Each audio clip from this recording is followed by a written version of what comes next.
Olá, bem-vindo ao primeiro episódio da quinta temporada do Podjor FC, que é um podcast com a parceria da CESP, entre a CESP e também o curso de jornalismo da ESPM de São Paulo. Eu sou Eber Lima e estou ao lado de Vitor Hugo Ramos para a gente bater um papo com um convidado especial, não é isso, Vitor? É isso, Eber. O programa de hoje será muito especial.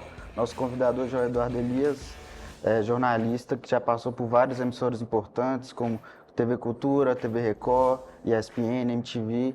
E onde permanece hoje até na ESPN, fazendo o Sport Center. E além disso, ficou muito tempo, né, na Fox Sports, apresentou o Central Fox por 9 anos. E além disso tudo, cobriu 4 Copas do Mundo, 2 Olimpíadas. E não o suficiente, ainda obteve uma carreira de modelo nos anos 90, na Alemanha e no Japão. Boa tarde, Edu, seja bem-vindo. Tudo bem? Boa tarde, prazer estar aqui, muito bom. Voltar a esse ambiente universitário, né? É muito legal. Parece que foi outro dia, Weber. Você também tem história já. Mas é muito legal a gente poder dividir um pouco o que a gente viveu. Assim, é sempre engraçado até ouvir as histórias, né? Quando alguém apresenta 4 Copas do Mundo, 2 Olimpíadas. Então aí você fala, poxa, realmente eu fiz alguma coisa, né? Passou água debaixo dessa ponte e aí eu estou aqui à disposição para falar sobre tudo isso, até sobre a carreira de modelo aí, né? Que muita gente não sabe, que na verdade eu comecei muito criança a fazer propaganda, e aí eu fiz muita propaganda, tem várias propagandas no YouTube, eu criança, tal. Outro dia até achei uma lá, que fazia um tempão que eu não via, e aí eu virei modelo até ali os 20 anos, assim, aí quando eu comecei no jornalismo eu parei, então aí eu fiz a transição, né? Edu, você começou a carreira na televisão em 2000, na TV Cultura. Isso. Logo depois de passar pelo Estadão, certo? E em 2002 você ficou entrou na ESPN até 2010. Isso. Com uma pausinha. Com uma pausa em 2004. Eu fui em 2004, eu estive na Record, no lançamento daquele programa Domingo Espetacular, que está aí até hoje, né? Então eu digo que eu sou pioneiro desse programa.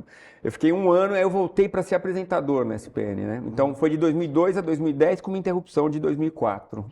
Aí em 2011 você foi para a MTV para apresentar o Rock Go. O Rock Go. E como é que foi para você essa transição da ESPN, um programa, um canal majoritariamente de jornalismo esportivo, para MTV, que é um programa de cultura jovem? Cara, assim, eu sempre tive um aspecto mais divertido, assim, eu sempre gostei de ter... hoje em dia eu trabalho 1h, às vezes, no meu programa, então se eu for muito sério, muito sisudo, eu acho que eu não atinjo o público, entendeu? Eu acho que, como aqui a gente está conversando, eu acho que a apresentação de um jornal tem que ser muito informal, tem que ser uma coisa que o cara se sinta próximo de você, né? Então, eu considero que eu já fazia uma mistura de entretenimento e jornalismo em um certo grau, né? Na ESPN, eu apresentava um programa que chamava Bate-Bola. E aí esse programa era muito solto, tinha muita brincadeira e tal. Então, realmente, você ir para a MTV foi uma diferença muito grande no que era o programa, porque aí a gente tinha realmente música, eu entrevistava músicos, né? A gente fazia uma mistura de música e futebol. Então ela era mais descontraído realmente, né? A ponto que tinha um quadro lá que era a merda da semana. Não, a cagada da semana. Tinha um banheiro químico que o cara ia escolher a cagada no futebol da semana. O gol contra, o vacilo do goleiro e tal. E o cara entrava no banheiro químico e escolhia. Aí quando ele escolhia, ele dava descarga, assim, era um banheiro químico no fundo do estúdio. Mas eu não considero que foi uma diferença tão grande assim do que eu fazia. Eu continuei sendo o mesmo cara. A diferença é que na MTV tinha cerveja. Fazia programa tomando cerveja. Ou uísque, que eles gostavam de dar para o convidado ficar mais à vontade. Aqui é água, né? É aguinha. Mas foi uma coisa assim, isso foi chocante, assim. Não, vamos dar cerveja pro convidado e pro apresentador. Então a produção vinha botar cerveja no meu copo, assim. Fiquei até com medo de me acostumar a só fazer programa meio bêbado. Mas não, eu vou conseguir voltar. Mas assim, foi uma experiência super legal, porque... Por que eu fui? Porque minha filha tinha acabado de nascer. E era um programa semanal, entendeu? Então, eu tive a oportunidade, o primeiro ano da minha filha, estar muito com ela. Fazer tudo com ela, trocar fralda, dar banho.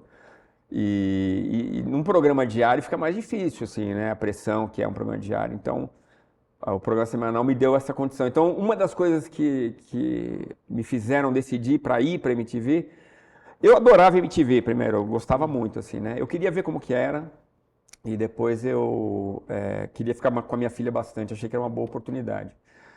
Mas durou um ano só, porque aí veio a Fox e aí eu fui para a Fox num projeto, aí eu morei no Rio de Janeiro, quase 10 anos. Inclusive, já que você tocou no assunto da Fox, você é um dos que permaneceu depois da fusão da Fox com a ESPN. Como você vê, você acha que mudou muita coisa do período que você estava na ESPN para depois, quando fundiu com a Fox? Acho que mudou bastante, acho que mudou bastante. Eu acho que até a Fox trouxe um pouco, a turma da Fox, né? Trouxe um pouco da cultura que tinha ali, eu acho que mesclou, ficou mais variada ali o cardápio de pessoal de vídeo, né, da ESPN. E além disso, outras coisas mudaram, né, da antiga ESPN que eu conheci, né, lá em 2002 ainda, sob o comando do Zé Trajano. Não, só para citar um exemplo, no começo a gente tinha teleprompter. Hoje já não tem mais. Não tem teleprompter para você ler o que está escrito. Então a apresentação do Sport Center hoje é toda improvisada, né? A gente até, às vezes, tem uma frase para indicar alguma coisa que seja importante, que vai ter na reportagem, mas em geral é aquilo, eu tenho que saber o que eu estou falando, eu tenho que falar. Quando é uma coisa muito grande, eu até, quem assiste o programa talvez já tenha reparado, às vezes eu olho para ver se é uma coisa, um nome de um tenista difícil, que eu não conheço e tal, eu tenho que dar uma olhada assim. Então isso tecnicamente, né? Na prática, eu acho que o canal ficou muito mais rico, sim, mais variado, né? Hoje em dia, com a integração com as redes sociais, tem um setor muito forte de TikTok, de Instagram, o site tem muito acesso, né? E aí, por exemplo, se eu dou entrevista para o Instagram da ESPN, se eu falo alguma coisa, teve uma sugestão que eu dei da Copa do Brasil, de quem ia ganhar a Copa do Brasil, né? Eu acertei. Desde a semifinal, eu acertei todo mundo. E, cara, teve milhões de visualizações, é uma coisa assim, é um canhão mesmo, né? Então, é um canhão na TV, mas é um canhão nas redes sociais também, né? E isso não tinha antigamente. Então, isso já é uma coisa que sentia diferença. Tem uma turma grande da Fox ainda, mas eram 60 pessoas no vídeo na Fox. Hoje em dia, outro dia eu contei, acho que tem 12 dos 60 que tinha, né? Porque muita gente veio e já saiu também, né? Ô, Edu, em relação a isso, né? Você deu um exemplo legal aí, que é um gancho pro assunto. O jornalismo mudou muito, está mudando demais por conta das redes, por conta dos streamings. Você acha que o jornalismo mudou, está mudando? O que você acha? Qual é a sua visão disso? Eu acho que está mudando, eu acho que está uma relação mais informal e eu gosto disso, né? Eu acho isso bacana, sem aquela pose, estamos aqui, blá, blá, blá, blá, blá. Acho que é uma coisa mais informal e, assim, mudou o quê? Um repórter, por exemplo, o repórter tem que estar pronto para fazer para televisão, tem que estar pronto para fazer para o Instagram, tem que estar com essa visão muito mais aberta. Quando eu era repórter, eu ia lá fazer a minha reportagem para televisão. No máximo eu fazia 2 boletins diferentes, um para um programa, outro para o outro. No máximo. Hoje em dia o cara tem que estar antenado, tem que passar informação para o pessoal das redes sociais. E é curioso isso, que o repórter de televisão, hoje em dia, a gente tem um grupo, né, que é da ESPN, que é a central de notícias de todo mundo que trabalha lá. Se tem uma notícia, você põe lá. E curiosamente, o repórter de televisão, a primeira coisa que ele faz é: alguém das redes sociais, por favor, entre em contato, porque eu tenho uma novidade sobre São Paulo, sobre o Corinthians. Então, a primeira pessoa que eles procuram são as redes sociais, mesmo sendo um repórter de televisão. Então, isso mostra como o leque de atividades do repórter cresceu demais, né? Com certeza. Vitor Hugo Ramos, aluno do segundo semestre de jornalismo, para seguir o bate-papo com o Eduardo Elias. Falamos agora das redes sociais. Você acha que esse crescimento dos streams esportivos, dos serviços de streaming, tá tendo algum impacto na forma de fazer o jornalismo? Cara, eu sinceramente acho que não. Eu vejo como muito positiva a chegada de mais veículos, né? Então, o streaming, acho que tem gente muito boa fazendo as transmissões, acho que são muito legais. Aí, assim, tem uma criatividade aqui, uma coisa diferente ali, mas eu acho que no fundo, e eu assisto bastante, eu tento ver, não, primeiro que eu tenho que ver, né? Mas eu gosto de ver até para essa comparação. Eu acho que no fundo a transmissão é a transmissão. Então, o narrador é o narrador, ele tem que estar de olho na bola, tem que estar de olho em quem está com a bola, isso falando do futebol, né? Isso acho que não mudou. O repórter tem que estar atento ao que está acontecendo em campo. Então, assim, eu gosto muito da ideia de ter mais veículos. Acho que o streaming é bem-vindo para nós, jornalistas, né? Mas acho que realmente o conteúdo não mudou muito, não. É isso, tem um bom humor, em algum toque de humor, mas, pô, a gente vê, o Silvio Luiz já tinha um toque de humor 30 anos atrás, entendeu? Então, assim, acho que é uma coisa de linguagem um pouco diferente, sim, mas no fundo a transmissão é a transmissão. Acho que não tem uma novidade muito grande que é feita, assim. Acho que o que teve de novo de transmissão mesmo é a coisa mais falada, talvez. Né? É quase um react, né? O cara está narrando, reagindo ao jogo, às vezes sem prestar tanta atenção em cada um dos lances e tudo, né? Eu não gosto muito, eu prefiro o narrador mais tradicional. E aí tem tantos muito bons no mercado, né? Na Globo tem uns 3 que eram da ESPN, né? Sim. Então você vê que a escola ESPN é muito rica, né? O Paulo Andrade, o Everaldo Marques, o Gustavo Villani era da ESPN também, depois foi para a Fox, né? Então tem uma turma boa, que eu gosto mais desse estilo de acompanhar o jogo mesmo. Sim. Você acha que as páginas, é uma das críticas que eu faço, né, ao jornalismo de hoje, essas páginas e a liberação de várias páginas de torcidas não organizadas, né, de torcida, o cara monta a página lá de torcida, vai para a coletiva e a coisa fica bem poluída. O que você aí acha? A entrevista começa assim: professor, parabéns pelo resultado, exato, sensacional. Exato. Esse tipo de coisa eu acho que é até legal para a gente falar aqui, né? Como você vê isso, Edu? Eu ontem estive com o Quartarolo, né, amigo nosso, amigo do Vagnão aqui, e a gente falava sobre isso, né? Que a gente conseguiu viver muito bem isso, né? Aquelas coletivas que só iam repórteres de peso, tipo era Vanderlei Nogueira, Luiz Carlos Quartarolo, Romeu César, entre outros tantos, né? Como é que você vê isso hoje, essa poluição, essa entrada dessas páginas no meio jornalístico? Eu acho que é um caminho sem volta ter essa turma, porque essa turma dá audiência. Então você tem um jornalista que, na verdade, se assume como torcedor do Palmeiras, por exemplo, ou do Corinthians. Tem um amigo nosso da ESPN que tem lá o Alambrado corintiano. Então, ele é dos bastidores, né? É o Fabrício. Eu acho que existe um público muito grande, porque o cara quer ver alguém falando de esporte com a visão que ele tem, então com a paixão que ele tem, né? E eu acho que é legítimo isso. Agora, quando você vai para a coletiva, eu acho que contamina demais. Eu acho que assim, de novo, a gente tem que separar, mesmo nesses canais, tem gente que faz bom jornalismo, né? Muito bom jornalismo. Meu Timão, por exemplo, é uma referência. É o do Vessone, né? Então, acho que você pode ter esse viés, o olhar um pouco mais, né, do torcedor, mas você pode fazer bom jornalismo apesar disso, né? Mas o que acontece? Na coletiva, muitas vezes as perguntas são ruins. Então aí é bom jornalismo e mau jornalismo, né? E às vezes, como se diz, puxando o saco, né? Então, eu acho que isso é um perigo no sentido de que fica fraca. Você acaba não conseguindo a boa entrevista, né? O argumento fica fraco, né? É ruim até para o entrevistado. Assim. Se bem que os entrevistados, sei lá, até vão gostar de ser do lado, de não ter uma pergunta que cutuque mais, né? Mas eu acho que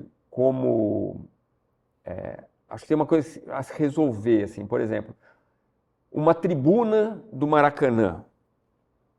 E eu sei que eu já vi isso acontecer. Aí, um cara gritando na tribuna de imprensa, um cara gritando como se fosse um torcedor de arquibancada. Isso não pode acontecer, né? Então, você não pode ter uma maioria credenciada no estádio, quer dizer, tá ali para trabalhar como torcedor. Então, acho que as entidades também têm que ver isso aí, como se comporta, ter certas regras de comportamento, né?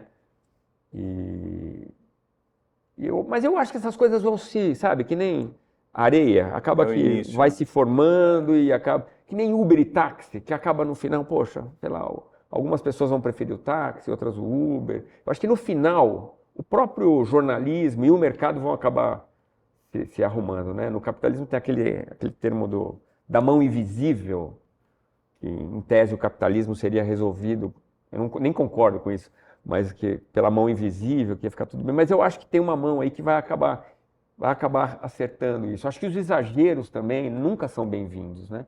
Eu acho que até o público vai começar a escolher e selecionar quem faz bom jornalismo e não. É o que eu espero, pelo menos. Eu sou otimista, né? Pô. Saindo um pouco do universo esportivo, então, Edu. Fala um pouco sobre sua carreira de modelo nos anos 90. Tem alguma característica que você adquiriu que você consegue usar até hoje na sua carreira de jornalista? Ou você acha que foi duas carreiras completamente distintas? Quando eu fazia catálogo de sunga. Não, eu não fiz muito, tá? Eu trabalhei no Japão, né? Aí eu lembro que eu fiz lá de maiô, né? Mas eu não era muito de moda, né? Eu era mais de propaganda. Então eu fazia publicidade mais, né? Então eu fiz muitas propagandas com texto, falando. Então eu acho que de alguma forma tem essa aproximação com a câmera. Acho que jornalismo na televisão também tem um lado show, né? Que eu acho que é inegável isso. Não dá para você ser muito blasé, eu acho.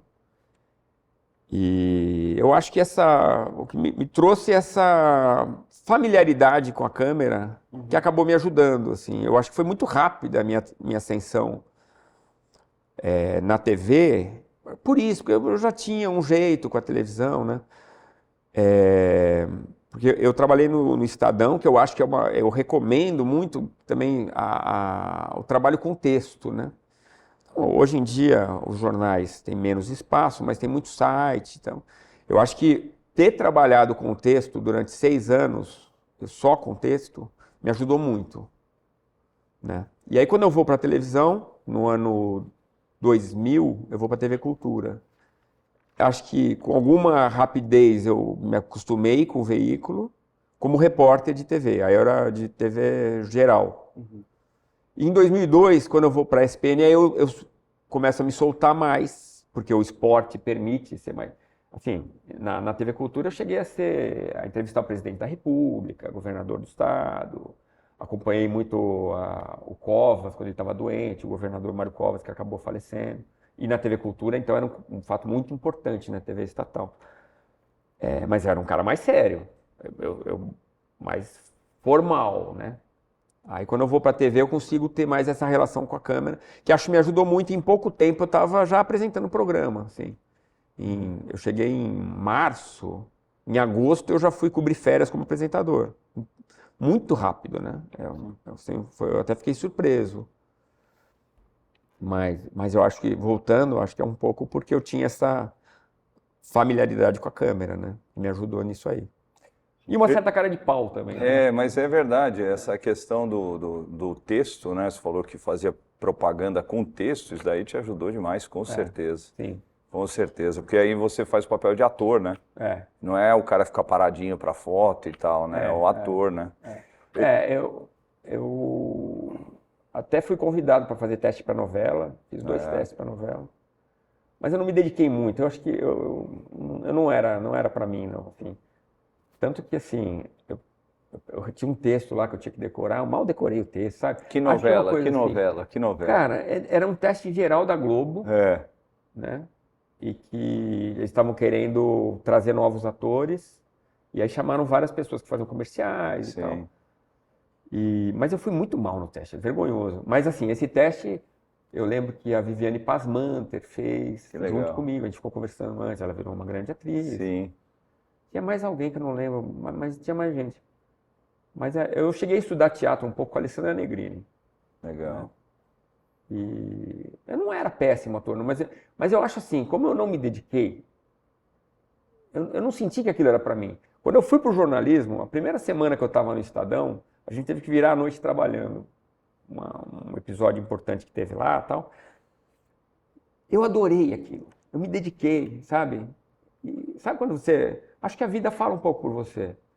E eu não me dediquei como talvez um ator falasse, puta, essa é a minha chance de fazer um teste na Globo, né? É agora. Cara, eu mal estudei. Assim. Ainda bem.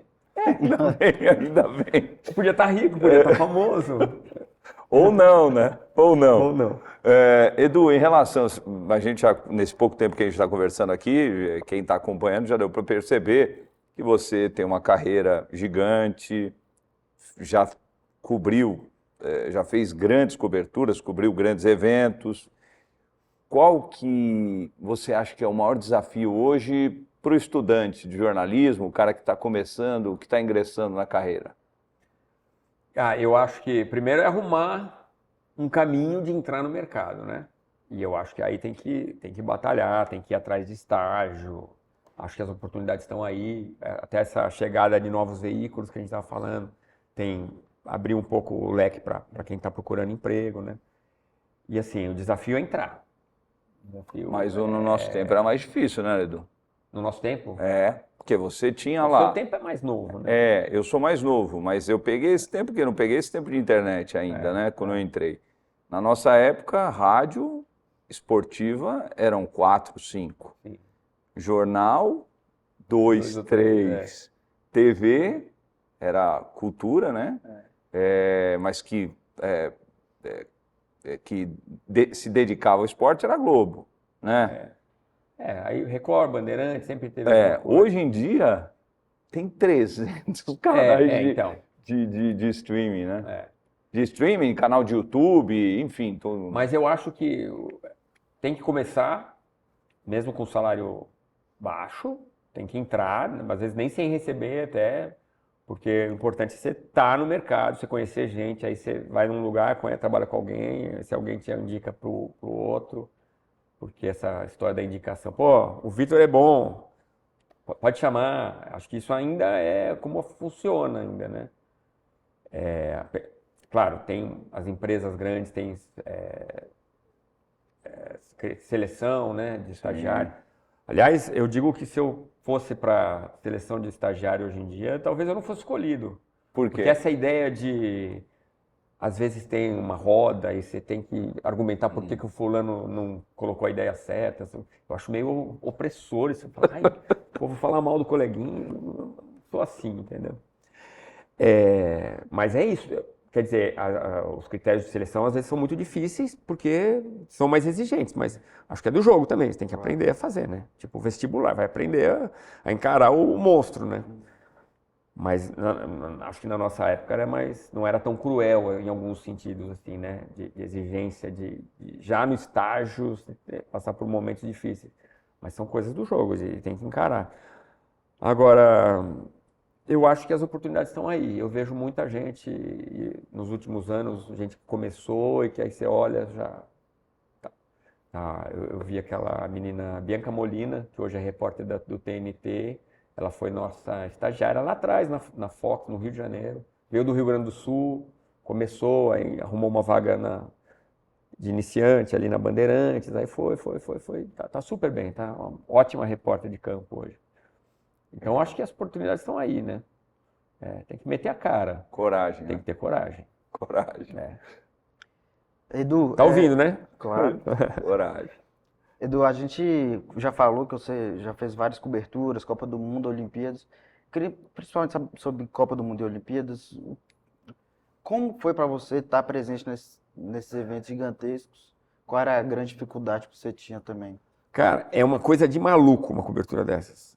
Coisa de louco, o que você trabalha, é uma coisa que você fala, poxa, eu não sabia que eu era capaz de tanta dedicação, mas é tão legal, tão bacana, que você nem sente.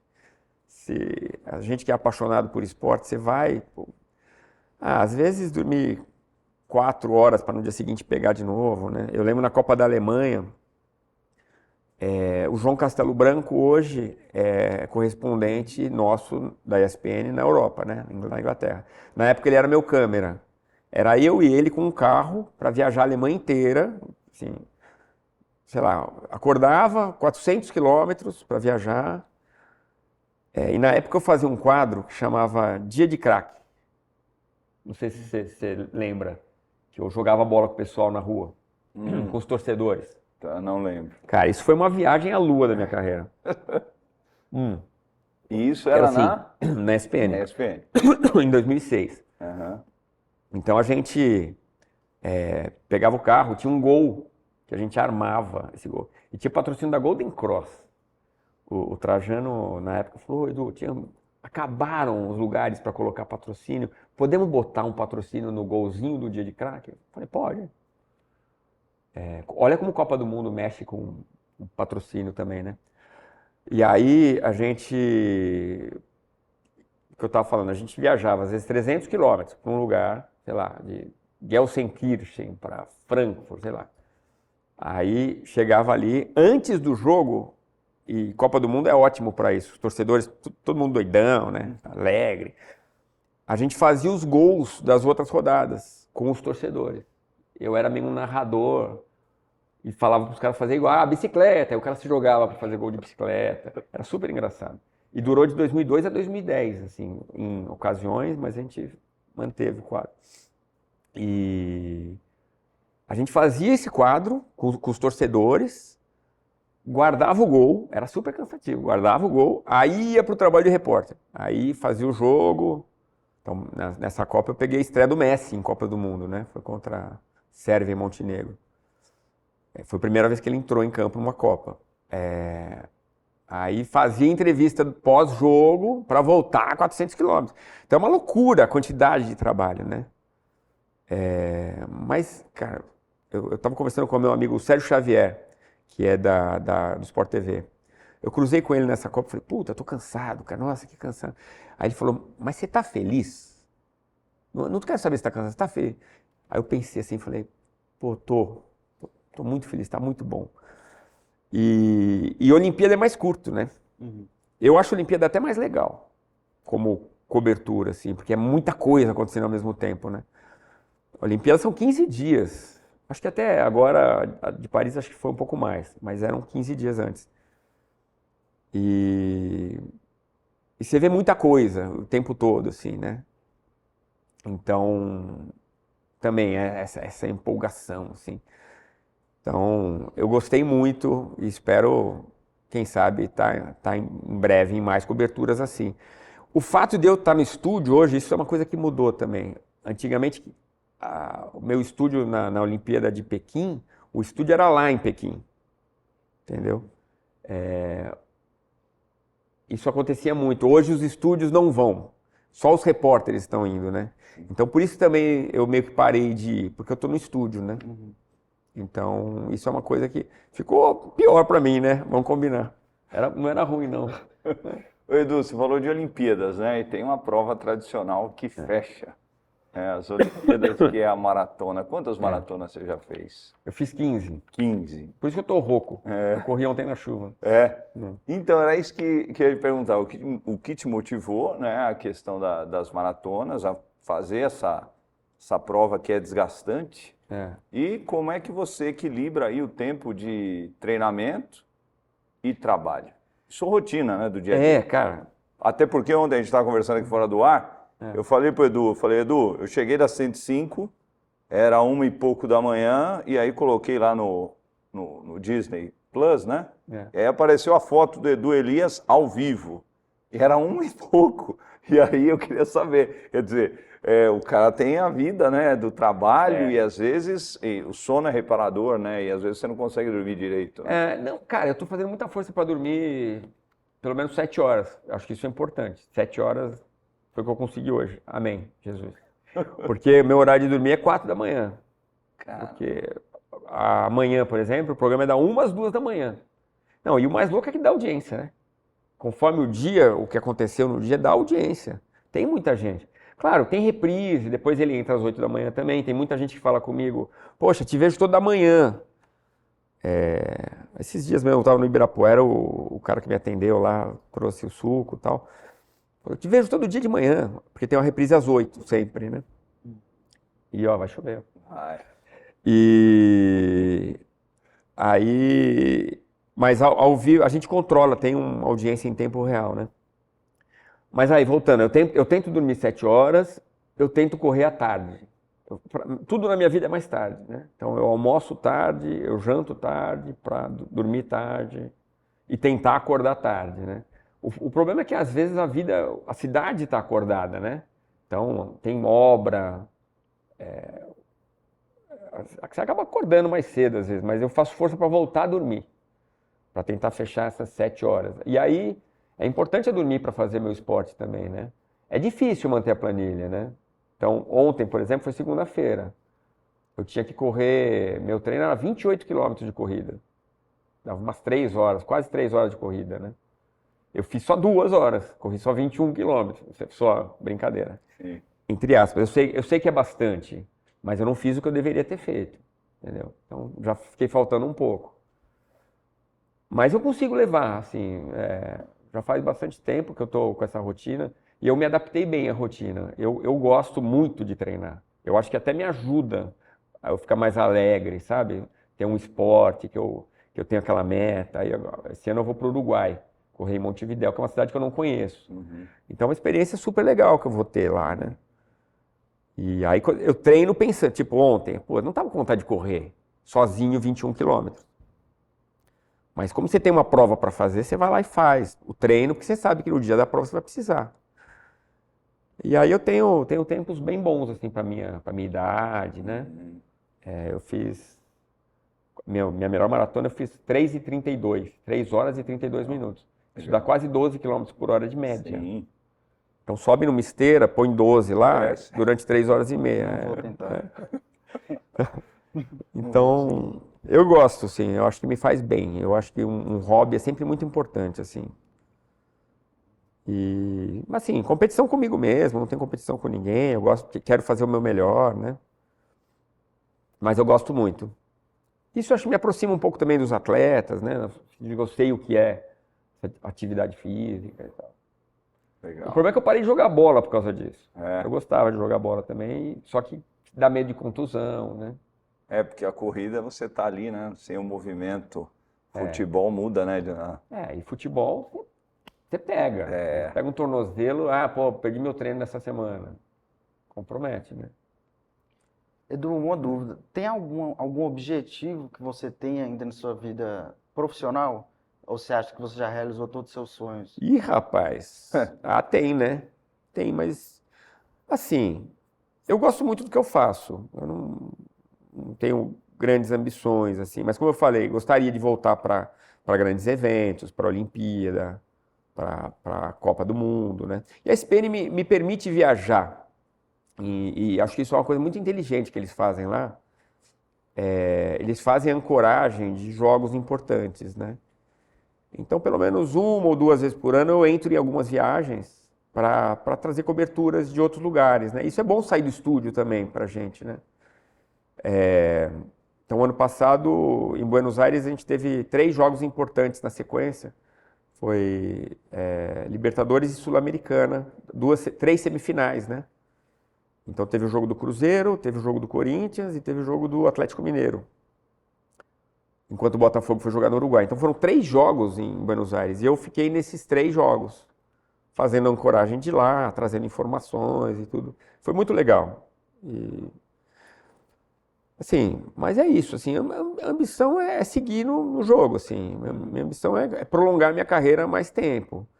Não sei quanto tempo mais, porque a gente sabe que tem sempre uma renovação, né? Mas eu me sinto, até por causa do esporte que eu faço, eu me sinto com pique para trabalhar muito tempo ainda, né? Então, enquanto me quiserem, eu estou aí. E assim, a motivação que dá, por exemplo, a gente fez uma mudança no programa recentemente. A gente começou a mudar, então eu faço mais coisas de pé, trocando de monitores. A gente usava, era muito só na bancada o meu programa, muito sentado. A gente começou a fazer mais coisa de pé, mais coisa no telão. Às vezes a gente divide o telão com 2 pessoas. Então a gente começou a inventar umas coisas diferentes que me motivaram também. E a gente tem mais ideias assim do que fazer, de mudar mais o programa. Então, essas coisas eu acho que me alimentam bastante. Assim. Edu, você acha que o jornalismo precisa evoluir em algum ponto, você com grande experiência, para atender essa grande massa aí, esses agora inúmeros veículos de comunicação, né? Portais, enfim, de tudo que a gente já falou. Você acha que o jornalismo tem alguma coisa a evoluir nesse ponto, se reinventar ou não? Cara, eu acho que a atenção que o jornalismo tem que ter é não cair na armadilha de ficar só no celular. Acho que quem está começando tem que ter muito isso.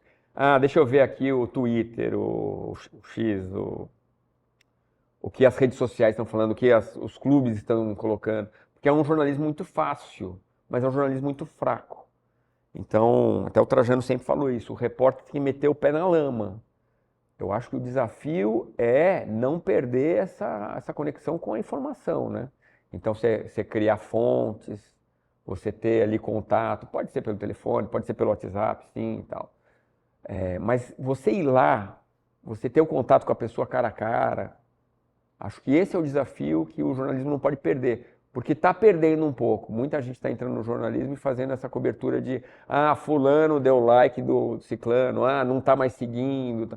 Que acho que é um fator, é uma notícia, né? Hoje em dia claramente. O jogador está para ser contratado, ele começa a seguir o clube. Sei lá, isso são coisas que acontecem. Ou fulano, o jogador está bravo e deixou de seguir. Tem essas coisas, né? Especialmente no jornalismo de fofocas, isso é muito importante, né? Mas eu acho que é mais essa a preocupação que eu tenho. Para onde vai, para onde pode crescer, eu realmente não sei. Eu acho que é mais esse olhar que não pode perder, que o jornalismo sempre teve isso, né? Então não pode se tornar oficial. Oficial é a TV do clube, né? Não, a gente usa no programa, às vezes tem vídeos super legais que as TVs dos clubes lançam, né? Outro dia a gente brincou com um vídeo do TV Bahia que deu uma maior repercussão nas redes sociais aí. Piadas ruins, 2 jogadores contando piadas ruins, foi super engraçado. Então, a gente contou nossas piadas ruins também. Mas acho que é isso, cara, é pé na lama. Eu acho que o repórter não pode perder isso. Edu, para finalizar então, fazer o bate-bola. Fazer uma perguntinha, resposta rápida. E se eu não quiser? Aí fica à vontade. Vamos lá. Um furo marcante. Cara, eu não sou muito de ter grandes. Eu já tive algumas informações exclusivas, mas eu diria que o furo mais marcante que eu tive com o PVC, que é um grande amigo meu, o PVC, o Paulo Vinícius Coelho. E a gente fazia o programa junto, o Bate-Bola, e durante 3 programas seguidos, era dezembro. Durante 3 programas seguidos, ele trouxe acho que foram 6 mudanças de treinadores, de times, 6 contratações, era Flamengo, Fluminense, times grandes, assim. Ele deu em primeira mão os 6, em 3 dias seguidos, assim. Uma coisa de maluco. E o PVC é um grande exemplo de comentarista que não perdeu esse pé na reportagem, sabe? Ele está sempre ligando, está sempre atento. Então, o meu furo marcante é dele. Uma transferência inesperada. Uma transferência como assim? Do nada, o jogador mudou de time, que ninguém Ah, tá, esperava. de jogador? É. Ah, cara, eu lembro... Cara, eu acho que o mais inesperado acho que foi aquela do Seedorf, que eu não esperava. Se bem que essa do Memphis Depay, já que é mais recente, do Depay foi bem inesperada. Campeão da O Libertadores Seedorf tinha vindo 2025. pro Botafogo, né, uns anos atrás. O quê? Libertadores 2025, quem ganha? De 25? Cara, vai ser um time brasileiro. Não, mas eu... Tá fácil. Desce do Moro. Não, eu acho que o Flamengo está muito forte. Apostaria não, é difícil, né? Palpite. O Flamengo está muito bem com o Felipe Luiz. Maior alegria com o esporte. Acho que foi a cobertura da Olimpíada de 2008, Olimpíada de 2008 em Pequim, que eu apresentei o jornal, eu fazia o jornal lá à noite, que era dia aqui. Só que antes eu cobria como repórter. Então, durante a primeira parte do dia eu era repórter, então eu via jogo de vôlei, várias competições, entrevistava, fazia matéria, e à noite eu via o resumo do dia. Porque eu apresentava o jornal, né? O estúdio montado lá em Pequim. Porque muitas vezes você está numa cobertura olímpica, você só sabe o que está acontecendo onde você está, né? Sim. E dessa forma, foi a cobertura perfeita, porque uma parte eu via os jogos, a outra parte eu apresentava. E no Rio também foi assim. Só que no Rio eu não fazia reportagem, eu ia assistir e à noite eu apresentava. Um esporte sem ser futebol, para assistir. A NBA, eu gosto muito de basquete. E tênis também, pode ser dois? Pode. Mas for um é basquete, Tá. NBA. Uma personalidade no esporte. LeBron James, gigante. Libertadores pro seu time ou uma Copa do Mundo, Brasil? Copa do Mundo. Copa do Mundo é sensacional, né? E eu em 94, eu era torcedor.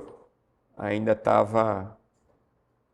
Onde estava? Eu estava me formando em administração de empresas, então eu nem pensava em ser jornalista em 94, quando o Brasil ganha, só comemorei. E 8 anos depois eu fiz jornalismo, eu estava na cobertura da Copa, em 2002, na ESPN. Então, Copa é sensacional, tomara que seja ex. O momento mais marcante de sua carreira. Cara, eu acho que foi mesmo essa Olimpíada de Pequim, foi a que eu mais gostei, assim, da cobertura. Mas acho que, já para não ter a mesma resposta, a Copa de 2006 foi muito bacana também de fazer. Primeira memória com futebol. Cara, antigamente os carros tinham uma antena, assim, comprida, e aí colocava uns fiozinhos verde e amarelo, assim, que ficava balançando. No posto eles davam, né? É a minha primeira lembrança de vida, isso, da Copa do Mundo. Mas de jogo mesmo, assim, eu tinha 7 anos quando meu pai me levou com as minhas irmãs. Foi maravilhoso. Eu falei, eu gosto disso, hein? Agora hoje para acabar. Time do coração. A Esportiva de Santa Cruz do Rio Pardo. Pronto. Justo. Edu, quero te agradecer demais. Todo mundo sabe a Esportiva. Prazer, uma honra te receber aqui. Eu estava falando fora do ar, né, pro Edu.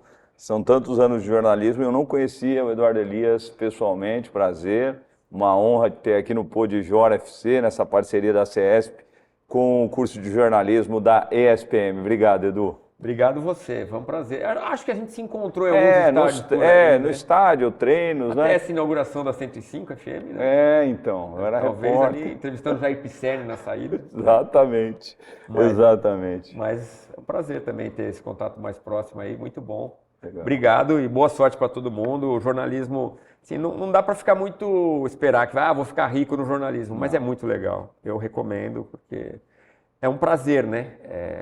É muito gostoso o que a gente vive. Então, se trabalhar com algo que te dá prazer é um sonho, né? Então, vamos seguir nesse sonho, vamos acreditar, vamos batalhar e vamos em frente. Boa sorte para todo mundo aí. Valeu, Edu. Então, agora eu vou dar os devidos créditos à nossa equipe, né? A apresentação ficou comigo, Vitor Hugo Ramos e Weber Lima. Roteiro e produção, Elisa Deoneri e Júlia Pérez. Mídias sociais, Maria Eduarda Beg, Luca Franco e Júlia Pérez. Trabalhos técnicos, Afonso Afonsos. Produção da CESP, Wagner Prado, Nelson Nunes e Ana Marina Maioli. e supervisão de conteúdo, professores Patrícia Rangel e Antônio Rocha Filho. É isso.